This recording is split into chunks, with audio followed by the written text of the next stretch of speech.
बिस्मिल्लाहिर्रहमानिर्रहीम। अस्सलाम वालेकुम। मैं हूं गुलफाम चौधरी। आप देख रहे हैं मेरा फेसबुक पेज और यूट्यूब चैनल। पाकिस्तान की सियासत में अहम तरीन डेवलपमेंट हो रही हैं और मुसलसल डेवलपमेंट्स मुतवक्के हैं।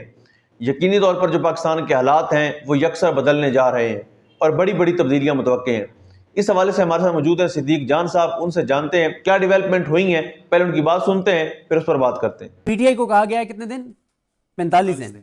लेकिन पीटीआई ने के जो लोग हैं, जो 2-3 बंदे हैं, उन्होंने कहा कि खान साहब को 45 दिन नहीं कहना, खान साहब को 2 महीने कहने हैं, ताकि 15 दिन और मार्जिन रखें। 15 दिन का और मार्जिन रखें। ये ना हो कि 45 दिन बाद खान साहब कहें कि ऐसी की तैसी, ये वो सारा कुछ।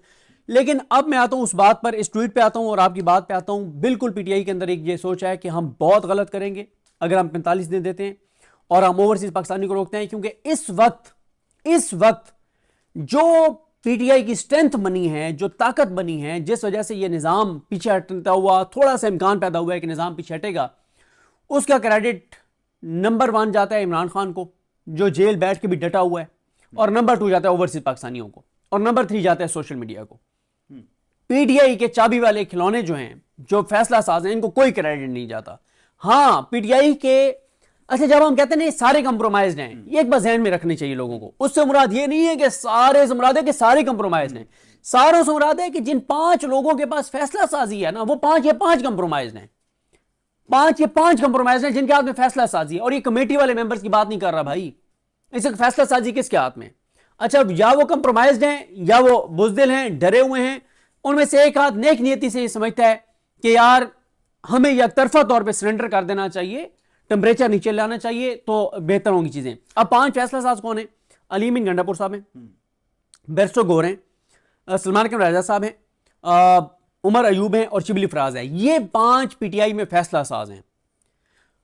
मैं दोबारा ये कह रहा हूं, जब हम कहते हैं सब कंप्रोमाइज हैं, इस मुराद शाहिद खटक नहीं है, शफकत अयाज नहीं है, मीना खान अफरीदी नहीं है, सोहेल खान नहीं है, असद कैसर भी नहीं है। ठीक है, असद कैसर साहब भी ठीक है, सही है असद कैसर साहब। देखे ना, वही तो थे जो मुज़ाकरात के लिए गए हुए थे।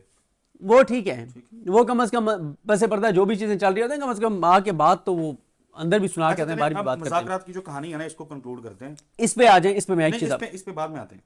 आप ये कह रहे हैं कि पीटीआई ने वो जो मुज़ाकराती कमेटियां बैठी दोनों तरफ से, उसमें पीटीआई ने टफ टाइम दिया और पीटीआई ने रगड़ा दिया। अच्छा, साहबजादा हामिद रजा ने बेइज्जत किया।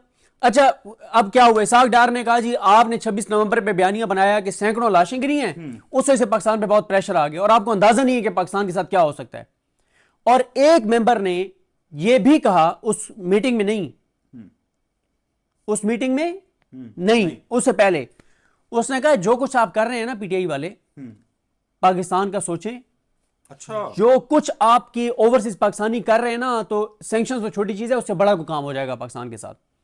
मीटिंग में जब इसाक डार ने ये कहा तो कि आप लोगों ने कहा सैकड़ों बंदे मार गए हैं और उस वजह से हुआ, तो अल्लामा राजा नासिर अब्बास ने कहा कि तुम ये बताओ कि बंदे 12 शहीद हुए, 13 हुए हैं या 100 हुए हैं, गोली क्यों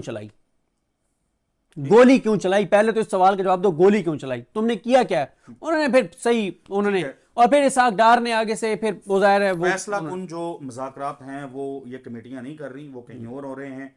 सदीक जान साहब जो हैं वो, और उनकी भी जिनके साथ हो रहे थे उनकी भी आज मीटिंग थी एक। और अच्छा, ये भी हो सकता है कि पीटीआई की तरफ से बयान आया कि नहीं जी 2 बहुत लेट है, इतना टाइम नहीं दिया जा सकता, उससे पहले इजलास बुलाएं वरना फिर हमारे लिए मुश्किल हो जाएगा सिविल नाफरमानी की तारीख को मौखर करना। बिल्कुल ठीक है, बहुत शुक्रिया सदीक जान साहब।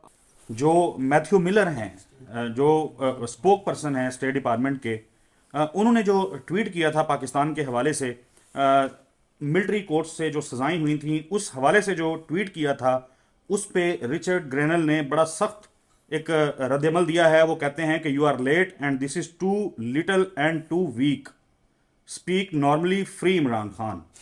तो उन्होंने बेसिकली यूं कह लें कि डोनाल्ड ट्रंप की कैबिनेट के एक अहम मेंबर ने जो बाइडन इंतजामिया, जो बाइडन हुकूमत, उसके जो स्पोक पर्सन हैं, उड़ा के रख दिया है उनको, और बड़ा नवाज शरीफ अमरीकियों के भी घर पर बात करवाएगा, सख्त मासूमा की तरह। अच्छा, इसमें फर्क देखें, ये उन्होंने ट्वीट یہ انہوں نے ٹویٹ کسی پاکستانی کسی سیاستدان کو، کسی اخبار کو، کسی میگزین کے حوالے سے نہیں کہا انہوں نے اس کو جواب دیا. انہوں نے یہ جواب دفتر خارجہ کے جو سپوک پرسن ہیں میتھیو ملر، ان کو یہ جواب دیا ہے. یہ بہت بڑی خبر ہے. یورپی یونین سے سٹیٹمنٹ، پھر برطانیہ سے سٹیٹمنٹ، اور پھر امریکہ سے سٹیٹمنٹ. اور ویڈیو کے دوران فضان اشرف صاحب نے موبائل جو ہے وہ لا کے دکھا دیا.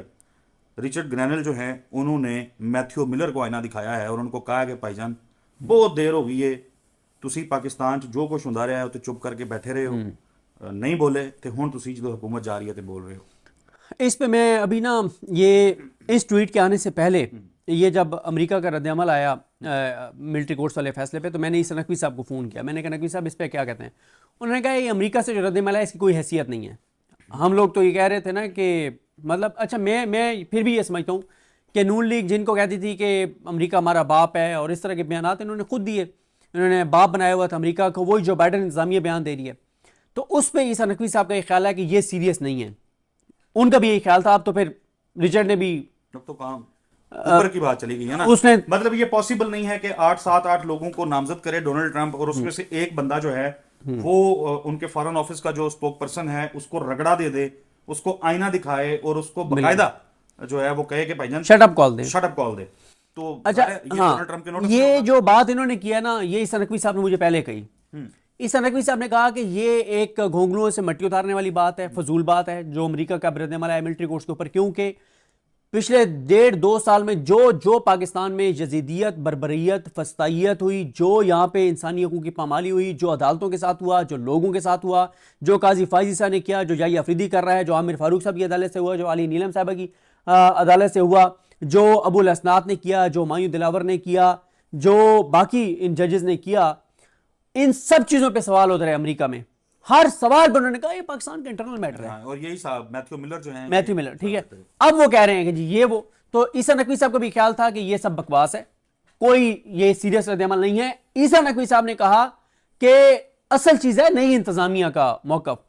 اب آپ دیکھیں کہ اب میں آپ کو ایک بات، میں آپ کے نا انٹرویو میں ایک بات بار بار کروں گا، کم از کم 11 بار کروں گا، تیسری بار کر رہا ہوں. جب 11 بار پوری ہو جائے نا تو آپ مجھے یاد کرا دینا کہ یار آپ مہربانی کرو بس کر دو، 11 بار ہو گئی ہے. یہ میں کسی وجہ سے یہ بات کرتا ہوں، آپ جب ویڈیو اینڈ کریں تو پھر مجھ سے پوچھ لیجئے گا تو بتا دوں گا، ٹھیک ہے. یہ نہ ہو کہ اس کے ابھی کر دی تو ہو سکتا ہے 2-3 مہینے آپ سے ملاقات نہ ہو پائے. جو زیادہ سیریس معاملہ بنا ہوا ہے نا وہ ٹویٹر کا بنا ہوا ہے. ٹویٹر کا معاملہ بہت سیریس ہوا ہے. اوکے. میں نے آپ کی ویڈیو میں ایک بات کہی تھی جس پہ کچھ لوگوں نے کہا یار یہ بڑی فضول صدیق بات کر رہا ہے کہ یہ کیا بات ہے، کہ میں نے کہا کہ 50 لاکھ، جس پہ پھر میں نے ایک بار پھر بات کی، آج تیسری بار بات کر رہا ہوں. سر ایک چیز آپ نوٹ کریں کہ آج جتنے اس کے رچرڈ کے ایلون مسک کو جو اس نے ٹیگ کیا ہے اس کی ریٹ، جی بالکل، جس طرح سے آپ نے صدیق جان صاحب کو سنا کہ آئندہ آنے والا جو ہفتہ ہے یہ چند دن ہے، یہ پاکستان کی سیاست میں کتنے اہم ہیں اور اس میں جو پاکستان کی سیاست ہے اس میں کتنی بڑی تبدیلیاں متوقع ہیں. اللہ پاک وطن عزیز کا حامی و ناصر ہو. پاکستان زندہ باد.